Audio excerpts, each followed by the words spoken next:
রাসূলুল্লাহ সাল্লাল্লাহু আলাইহি ওয়াসাল্লাম বলেছেন, আল্লাহ তওবা গ্রহণে এতটাই খুশি হন যেমন একজন ব্যক্তি যে মরুভূমিতে উট হারিয়ে ফেলে আর হঠাৎ তা ফিরে পেয়ে।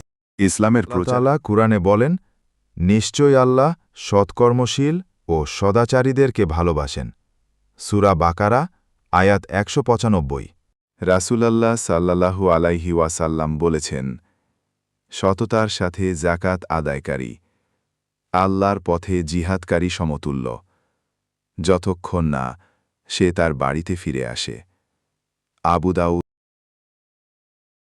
রাসূলুল্লাহ সাল্লাল্লাহু আলাইহি ওয়াসাল্লাম বলেছেন, তোমরা সহজ পথ অবলম্বন করো, কঠিন পথ অবলম্বন করো না, মানুষকে সুসংবাদ দাও, বিরক্তি সৃষ্টি করো না। সহিহ বুখারী ৬৯। রাসূলুল্লাহ সাল্লাল্লাহু আলাইহি ওয়াসাল্লাম বলেছেন, কেউ শপথ করে ইনশাআল্লাহ বললে তার শপথভঙ্গের কারণে কোনো অপরাধ হবে না।